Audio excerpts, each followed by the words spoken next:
In the beginning, there was no sound, only the void.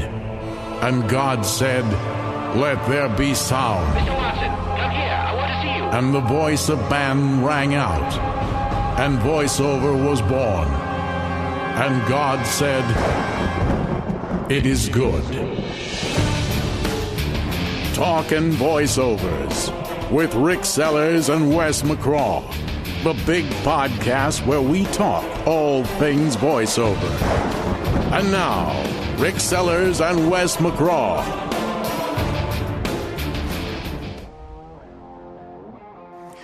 Welcome to Season 3, Episode number 8 of Talkin' Voiceovers.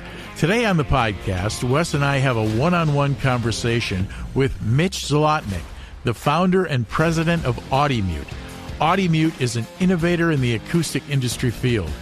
Mitch and his team of acoustic experts help develop cutting-edge soundproofing technology. It's eco-friendly, it's cutting-edge, it's beautiful, it's all sourced in the USA, and affordable on any budget. Mitch Zlotnik, welcome to Talkin' Voiceovers Season 3, Episode number 8.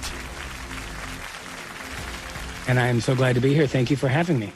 Yeah, we really do appreciate it. I know you're a busy guy, and rightfully so, because your product and your company is so freaking cool. Yes, Matter of fact, I'm probably stuff. not even, after being at your place and visiting, I feel like I'm probably not even cool enough to be talking to you right now. But I'm glad you're here.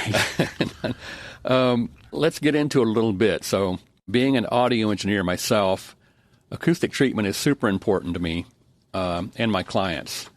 So, kind of give us a bit of the backstory and tell us about your company and what you do. So Audimute is basically a sound control company. We use a natural-based technology to solve acoustical problems. We found that this technology that we have, which is natural, it's a cellulose core that we manufacture, and it basically allows us to do different designs. So the solutions that we employ become very visual while they're solving a sound problem. I think that's one of the things that I liked about it the most, is that just going through your place there. Sometimes you didn't know which was soundproofing and which was just a painting or art on the wall. Yeah, a lot of it looks like art. It really does. It's, you know, if you hadn't told me that was designed to kind of prevent sound transmission, I would have thought it was a piece of art. That's what we're going for. Yeah. So a lot of folks will look at the things that we're doing, and they won't even recognize that the room has been treated. Versus say, in the video here, I can see foam panels behind you, which are obviously there for acoustical purposes. You'd walk into a space and you wouldn't know what was necessarily acoustic. Yeah, exactly. That's one thing. I mean, whenever I've done any kind of consulting with any of the people that I do voiceover work with, and, you know, I do some tech stuff with help them get their home studio set up and that sort of thing. You know, first off, I have to explain the concept of why they need it, you know, why they need acoustic treatment. And then secondly, they often don't want to deface their home or their walls with anything that looks like what you see behind me, which is the, you know, the old RLX pyramid soundproofing foam, you know. So right, that was okay back in the 70s. And today there's just a lot more innovation going on in the field because the population is getting older, the baby boomers and such, and the result of that is having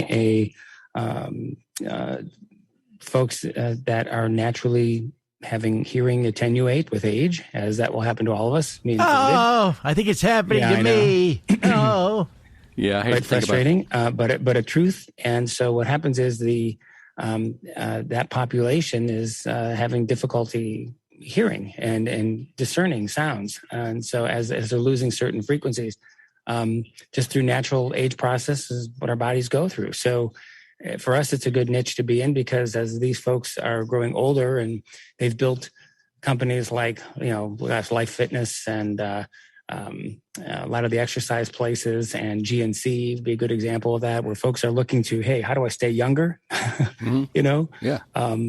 We even saw growth of the Wall Street Journal and such when all these folks started investing, you know, that kind of thing. So now what's happening in this side of the world is you're talking about things with, like, those folks are caring for their parents. Those folks are losing their hearing.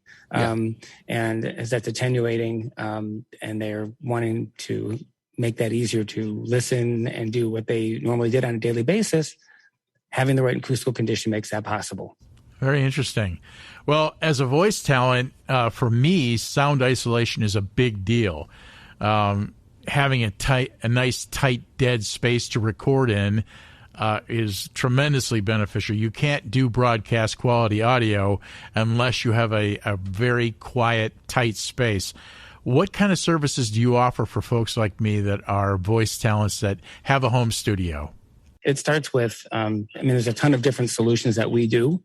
The biggest thing, I think, is to make sure the fit is proper. We have a proven methodology for how we approach sound problems. Problem, integration, solution, outcome. And we'd run it through with every individual we work with such that there is the successful outcome that we anticipate. The problem is going to be the acoustical. So I would consider your room. We would look at what things are affecting the getting the quality you're looking for, what things could potentially be an issue. Sometimes you need isolation issues. Sometimes it's just going to be treatment on the walls. The integration is the fun part. This is where we can make the solution look like something that's, form and fit and function are all harmonized. And it doesn't have to be foam on the walls. It can be images. They can be a cool brick feature. They can be something that's just geometric and interesting. A lot of varied options there. And then your solution is going to be the type and the amount, the position, along with the sound design, and a visual design. All those come together to create the outcome, which is you using your space at home or at work or wherever you are as you see fit. Or as you intended to. So for you, the average person or a pro, either way, you've got to go through those motions, because if you don't address what acoustical issues, how much isolation do you need versus absorption, all these kinds of things, what do you want it to look like? We run through that naturally with every person we work with. And it's also, I think, a good buying model for anybody looking for a solution, whether it's Audimute or not. I mean, how do you start? Well, you start with what it is you're trying to solve. Right. Right. Interesting. A lot of people that I work with, and I have friends out in LA and New York, and they run into trouble in their home recording studios with outside ambient noise, traffic or airplanes or lawnmowers, all that stuff. Yep. So you guys have a solution something that can help solve their issue without necessarily getting a sound booth or an ISO booth or a recording booth. I don't think you have to go to ISO booth anymore. That's yesteryear, especially with some of the high-end electronics that are out there. I mean, if you look at what, the electronic side of things has improved so much with, the ability to handle take out reverberation, to change room condition and such in the mix, that you don't really sometimes need to even treat your room, even though I can hear in the background what's happening. But I think often a lot of these things can be cut. If you're good in the mixing department, then sometimes you may not need to treat your room. You can take that out later in the mix down if that's where your talent is, versus someone, the average person, I think, in starting certainly, doesn't want to spend that kind of time and doesn't have that expertise to necessarily negotiate the tools like that. So taking the room out of the equation early is just an easier option. So getting to a place, I think a lot of times when you talk about, starting with problem, where are you doing this? And can we do this somewhere else? The best solution is to not need one. Yeah. So if we can cause that to happen, that's what we do. I mean, we're not there to provide you things or sell you something. If it doesn't add value, you're not going to see a reason for it. And that's not our objective. It's not to handle, here, hope we get you a bunch of stuff. That's not it. It is about creating that outcome. And if you can't do what you intended to do in the space, we want to be accountable for that and get in the space what needs to be there. I'd say everybody else in this industry is really more concerned about moving stuff. And they just don't have a method for how they go about it. And people end up with things that may or may not work. And folks don't necessarily know why, because they were buying stuff and not necessarily what in fact, it's not even buying the condition you create. It's buying what you can do when the condition is appropriate for what you're trying to do. Mm-hmm. So if you're a restaurant, it's how do I have people come back and want to eat with me? It has nothing to do with sound. Yeah, well, that's interesting, because I actually have a neighbor who is a hairstylist. She approached me, I don't know, maybe a year ago, saying that they had a problem. They were in a big warehouse type space with tall ceilings, hard surfaces everywhere. And all these ladies would get in there and start talking, and then they would be yelling because the sound is jumping all around, and She was asking me, is there anything we can do? So something like your product solves that problem where they can actually talk at a normal speaking level because the sound's being controlled and absorbed and dispersed the way it should be if they want to be able to just speak normally, in a space that large. Yep. So that's pretty. As a matter of fact, that kind of brings me to when we toured your place. Again, it's a huge, you have a lot of space there, and we're walking around, and it just occurred to me, even walking through some of the larger warehouse type areas, that it's still quiet. It was very your dead. whole place is still quiet, and it occurred to me how much of a difference that must make for your employees to be able to just not have that noise pollution all day, every day. And I mean, you don't think about it, but it really has stress. Yeah, it really causes more stress than you probably ever realized until, again, like when I was walking around, I'm like, man, it's pleasant. It's just pleasant to be in here, especially being a guy that's sensitive to sound, Yeah, and I can tell you some of that is intentional and some of it's just where things are located and how things worked out. I mean, what's nice is like in an areas where we seem to make the most noise as a company in the manufacturing process also happens to have the highest volume of our material in it. It's exposed to the air. So guess what happens? Natural absorbs sound all that reduction. sound. And then there's less sound to then carry to other spaces that are often open directly to that space, including the door right off, behind me here. So it's amazing. You don't even hear what's going on. Yeah. So when you were talking about, when you go into a place and you're doing sort of an assessment, do you walk in with a laptop and a microphone and take readings on software? Or are you just looking around and you just know, okay, I see what's happening here. I see what this needs. After 20 years of experience, it's just knowing what you need to do. Yeah. Well, how much of it gets into, you mentioned, going in and making it aesthetically pleasing as well. How much on your end gets into almost like interior design? Like, do you suggest, okay, what would look good in here? I have this. This would match your room. This looks good in here. Or do they just tell you? A lot of it is bringing in the team. Again, getting folks to commit to, hey, again, problem, integration, solution, outcome. And when you walk into a space, and it's different. I'm working with somebody right now who's more scientific, and they want to prove this thing scientifically. That how do we know this, and how do we do this? And it's like it almost doesn't matter what the outcome is as much as what is the process, and that I know that this is going to be done a certain way. And there are folks that want to have things solved that way, and that's the only way that they'll understand or perceive the value, regardless of what their ear is telling them. My goal is not to give you a certain reading on a meter or a report or a model. It is to make sure that the outcome of our work results in what it's supposed to, which is folks want to continue eating at your restaurant. People come back. Sound is not an issue anymore. Yeah. So there's really different ways of measuring that. Going into a space and doing the design thing, this is after we've kind of identified that problem. That's at that point, we're integration. That it's a problem we know we can solve. It's a problem that we want to solve. The customer's comfortable solving that. There may even be along the lines of some budgetary constraints that might come up early in conversation. And then it's a matter of, okay, how are we going to solve that? Now I engage my team. We have designers. Sometimes folks just say, hey, I love this kind of look. I love Scandinavian design, or I like more bohemian type approach and things like that. And now you basically come up with, plans, and sometimes we render them, sometimes we don't. It's almost different every time. I wish I could make it really simple and say, hey man, I'm so glad that our square peg works in the round hole of the world.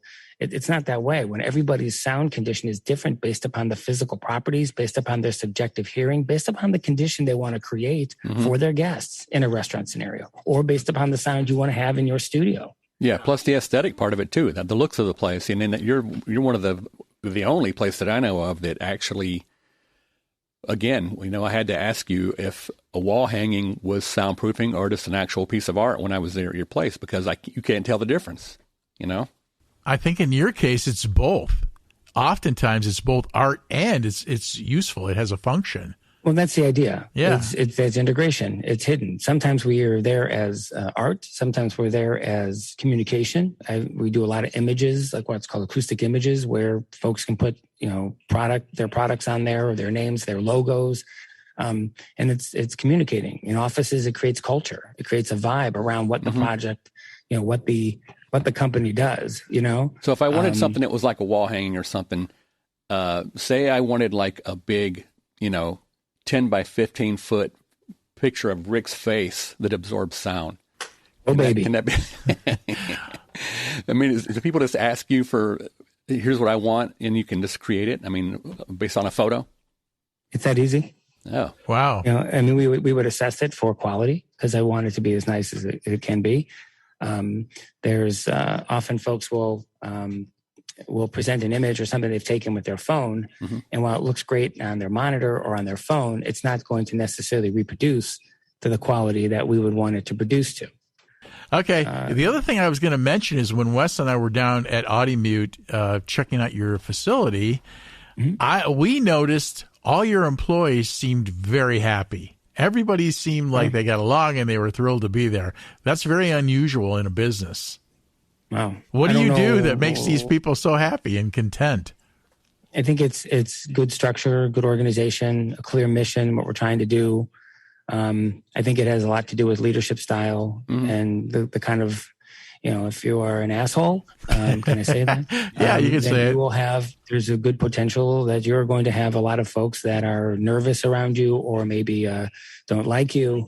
I think, being approachable, I don't have a parking spot with my name on it. Being down to earth, getting my hands dirty. They see me in the field. I truly appreciate and I credit my team. If people think that they do things all by themselves out there, then that would mean I'd be out there saying, wow, look at me. Look at these great things I've created. Are you kidding me? Without the 32 people that are here, there is no way that that's going to happen. And when I get back from my gigs, whether, installing, and I do that because I want to know what my customers are going through, what they're experiencing to keep things simple. So when I'm in a meeting and I'm talking with engineering, I can say, you know what, this is how this really rolls. I've experienced this. And we have to make this easier because I'm not technical. So I know if I can handle it, I know my customers can too. With regard to build out and such, how to install our products. But when you come back to the office, if your first thing is, if it's not to thank your people for the success you just had in the field, then I think you're missing something. Wow, that makes people feel purpose. They feel a part of it. Well, it's funny. Yeah. I have my artists. It's funny for some of the famous drummers and some of the famous musicians I work with. I have them do little cameos for some of my staff, which is kind of funny. Oh, nice. I probably won't ever share those out because they were just for the people who did the work. But there's a guy on our team named John who I just have all the artists find something they can pick on with John, and they go through a 30 seconds of hey, this is awesome. What's this here? Kind of a thing. And then that's cool. So it's sort of personalized to that person. Kind of get his goat, but it's really meant to say thank you. Because, just a little ball busting. Nothing wrong with that. Yeah, I wanted to say that. I'm glad you did first.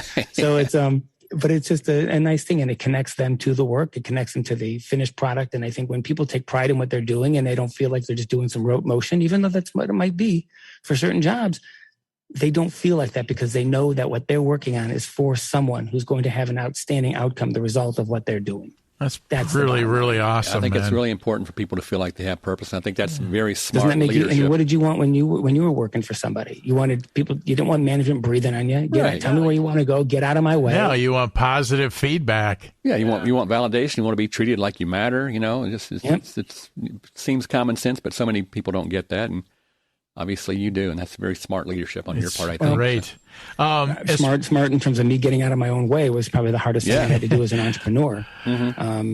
Let people do the thing that you've brought them in to do. And it's probably the most difficult thing other than parting company with folks and recognizing when you have to part company with folks that you have to do as an owner.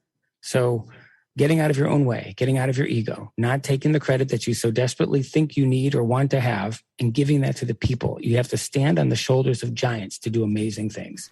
I love it. That's a great line. One of the things you guys offer as part of your service is you do a free acoustic room analysis. So if I'm a talent, if I'm a musician and I have a studio, or if I'm a voice guy, what is the process? How does that work? Do they reach out to you and contact you directly? Do they go to the website? Yeah, so they'll go to the website. They'll fill out an acoustic analysis form, and that's nice because those can be planned versus a phone call. Sometimes you have multiple calls coming in. There's things going on. It's nicer when you can have an analysis form. It also starts people thinking about their space before they're on the phone with you.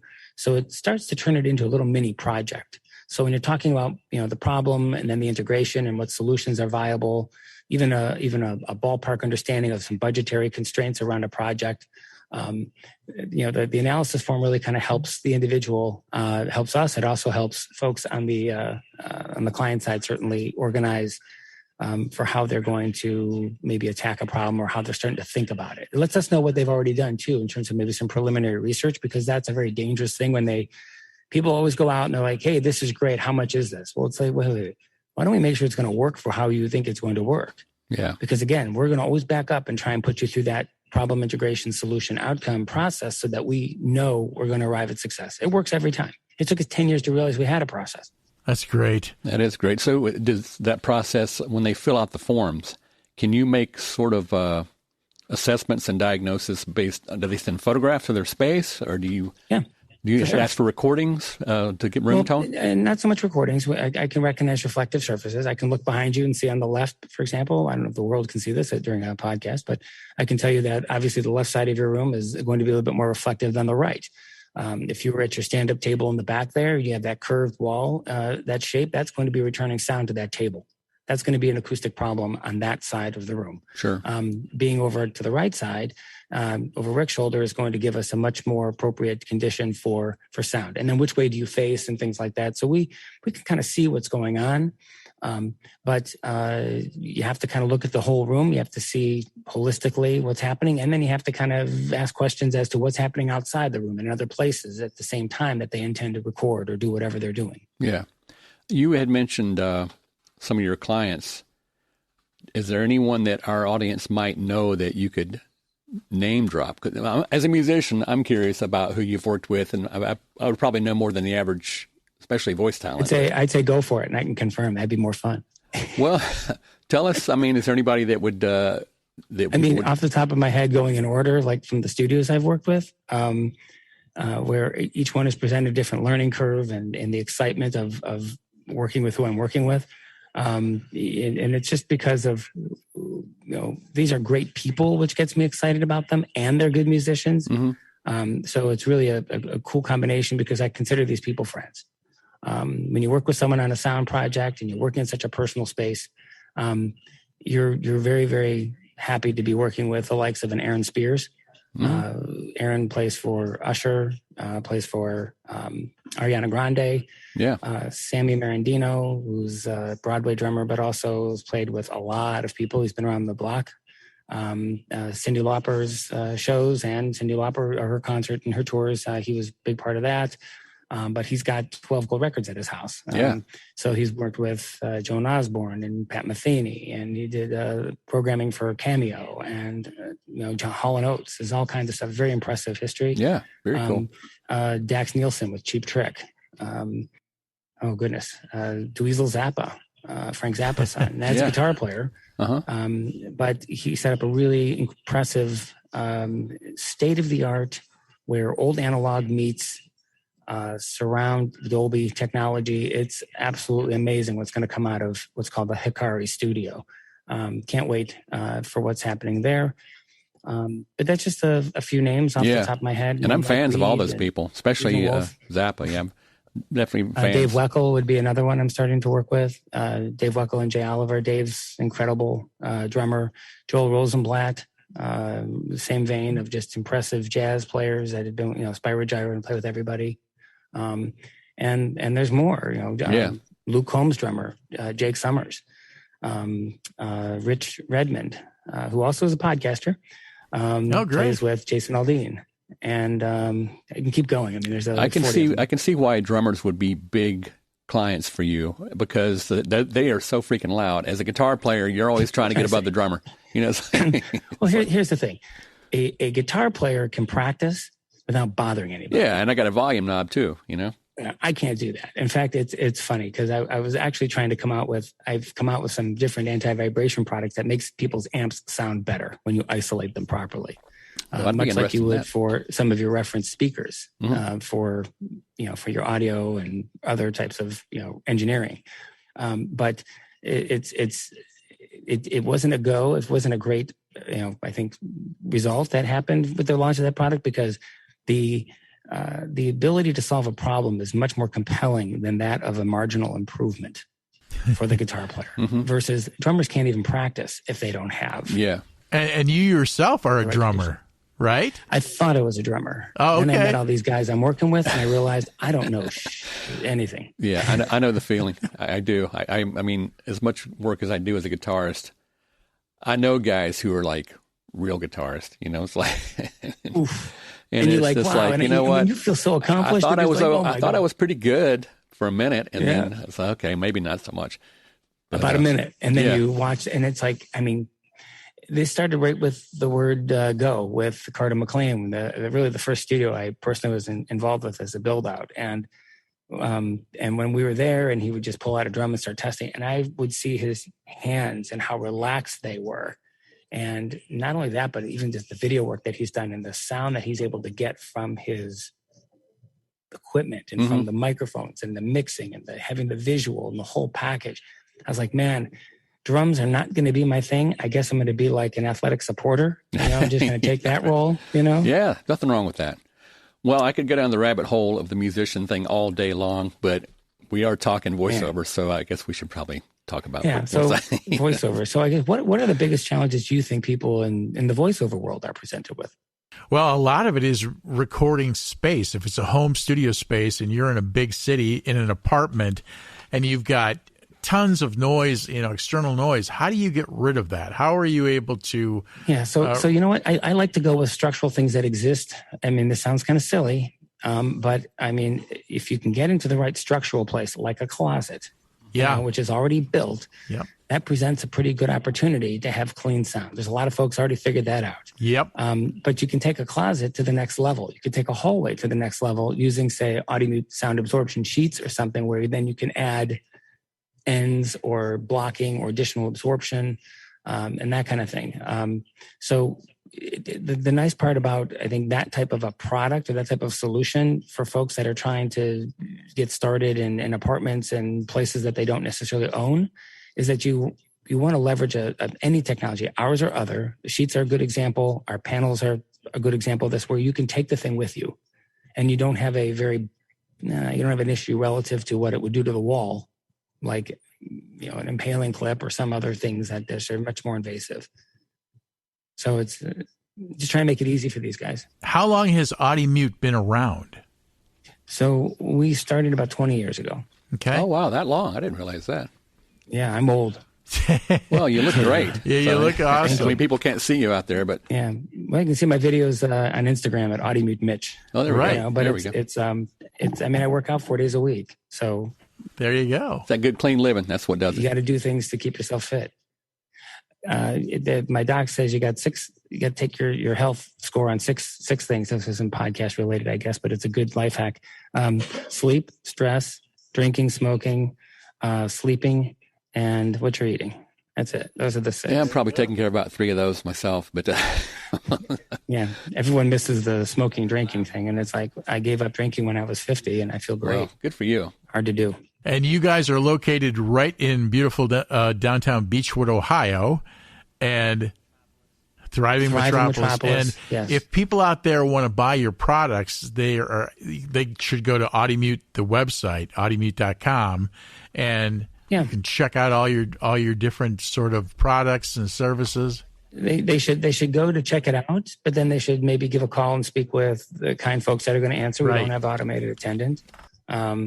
And you speak to Luke or Liz or me or somebody would pick up, and we're going to work through your issues and figure out what you need. There's a ton of videos and things you can do self-education, but man, I feel good when we can get that process going and make sure that what people are buying, they know what's going to happen in your space. That's great. You are really solution-based. You want to figure out what the problem is and then solve it. Man, it's such a buzzword today, but the bottom line is either you think that way or you don't. We want to sell you a solution. Yeah. You don't even know what that means. It's a good marketing campaign, but yeah. Yeah, it's great marketing. Like, we're friendly and we're solution driven. No, solution driven means you are in the I gas philosophy. You give a shit. I give a shit. Yeah. And when you have an I gas philosophy, you are not going to be successful unless your customers are doing what they want to do in their space. And I want to be on the front end so I can cause that to happen. I hate when folks will call me and say, hey, I was trying to solve this problem and your product doesn't work. No, it works great, but You're using it for what it's not intended to work for. Exactly, yeah. Because people read all this information, and not only that, false information that's out on the web, because if it's on the web, it must be true. And so how do you get folks to be able to get accurate information so that when they call, they may know how a product works. But they'll say, well, what's your NRC? I'll say, well, you know what's interesting? What are you trying to do? Mm-hmm. Because what do you think our NRC represents in your application? I can tell you, I've even had like industrial applications called. They have a particular machine and they're comparing me on my NRC. I mean, that's great, but the frequency you're talking about isn't even an issue on an NRC test. Yeah. You know what I mean? And so it was more done for, like, say, voice range back in the day as a way of standardizing, trying to standardize the acoustical solutions that are out there. But I think, getting in touch with a professional first before you buy anything, ours or other, just so you could talk to somebody, is huge. And then you kind of know what things are for. You amplify your own understanding of why you're doing what you're doing. And then again, you feel you have purpose, and you certainly will feel that you've had value in what you've procured to solve the problem you want to solve. That's very important. Do you guys have any, or have you given any thought to, or do you have any interest in doing anything portable, like something like the equivalent of what would be a whisper room? I know a lot of VO talent recording at home is so prevalent now. That's the biggest thing we come across is, because engineers and booth directors and people and casting directors are hip now to room tones. They actually want to hear them sometimes. And have any thought to anything portable, or you'd rather approach it from a room perspective? Right now we're approaching it from a room in terms of the structure. And also because I think part of me, in starting as a drummer who needed inexpensive treatment and this sort of thing, I'm still kind of pragmatic in that way. I think it's less expensive to build, you can build our drywall less than $10 a square foot. Why not just build a small booth, and it will be not as portable, but it may be a permanent addition to a place. But who cares? For the cost, you could build 4 of them. Yeah. Versus the cost of some of the other rooms that are semi-portable, and you have to have a means of moving them, and they're semi-portable. I've given some consideration, but really it's doesn't fall into these 5 areas of expertise that tells us what business we are going to be in. And in terms of someone knowing that is a huge part of any business success, is knowing what you should do and what you shouldn't be doing. And if we have something that fits into what we call clutch internally, then we know that this is something we should be doing. It keeps a guy like me with 1 million ideas a minute. Keeps you focused. Under wraps, under control, because I'm not trying to. Yeah, so we can take 95% of our current processes and change the last 5% and make it uniquely yours. The power to do that means you're extremely efficient. All your resources are literally funneled toward a successful outcome for your product internally, and it makes us affordable. So I want to be green. I want to be affordable for the masses. I want to be easy to work with, easy to install. If something's healthful, you don't have to worry about particulates and formaldehyde or anything weird, just healthful, affordable. Yeah, and you guys make everything there, right? All your materials and everything you make yourself. It's done here. Yep, it's USA, so it's not coming from overseas. This is all here. All the raw materials are sourced here. That's great. That's really an impressive feat. It's exciting as hell, and it's weird because sometimes I wonder how the heck we fell into this. And I think it's just empowering young people that are extremely excited about the vision that we all share, and you try and support folks that have crazy ideas just like I had back in the day so that they can make them happen. And you guys, your website, I'm just going to give it out, is www.audimute.com. And if folks want to reach you on your telephone, it is 1-866-505-MUTE, M-U-T-E. And they can talk to some of the folks that you mentioned earlier, and they will help guide them to a solution for their sound problem that is going to make them happy. Yeah, at least understand it. You may as well talk to a pro. Yeah, absolutely. Yeah, and that's so helpful, and people are looking for that. People are absolutely desperate to find help from people that really know what they're talking about, and in this case, of course, as it relates to soundproofing. Yeah. 95% of our work is done in the rears in fixing something someone did. I'm sure. Or didn't do. And so it's so nice when you can get on the front end that you don't have to have that whole mistake portion, that whole wasted fun. Hey, do it right the first time. Exactly. Well, we've had you for about 45 minutes. I don't want to keep you all day. Anything else you want to ask, Rick? We had a rough script here. We always do, and then we like to have a conversation. It's just nicer. And you've been super gracious with your time. Oh, it's all right. A lot in an hour. We're good. I know you guys make products for pretty much any sound issue, for walls, for floors, for ceilings, doors, and windows. That's you guys, and it's all available. I mean, you make it sound is kind of universal. Yeah, it's everywhere. And, it's ubiquitous. Yeah, and that's where it gets difficult as an entrepreneur to kind of focus what things we should work on and what things we shouldn't be doing. Recent things I've tested, for example, glass surfaces are really challenging, and I've had a couple where the glass surface is the problem. What do you do? Yeah. Right? So there's some very expensive things at $65 a square foot out there that work in a nominal kind of way, or you come up with something really cool that I just tested. Oh, really? Like an acoustical lattice. No kidding. It attaches to the thing with a ram mount, which is a highly effective suction cup. And you can take it down, leave it up. And it took a glass surface and I made 30% of it. So it's still see-through, still can look through it, but you had a beautiful pattern on the glass. In fact, it was really cool because it was a flat background, of a house actually, behind this glass on the other side it really showed the lattice. It was really kind of neat to see it hanging there. Man, that is cool. And that's for sound absorption or reflection or just kind of both. Deadening? Okay, great. Yeah, the glass thing's a huge problem, because everybody has windows. Yeah. So unless you're in a closet. And big open office spaces. And yeah, exactly. And it's so hard that when people are building to think about all the senses of people that we have, and you have to address all of them and how you create space for people. Well, you guys are figuring it out. Yeah, that's you impressive. really are. Oh, thank you. And you do your own research and development and the whole bit. Yes. So it's a matter of timing everything and just getting all those things right.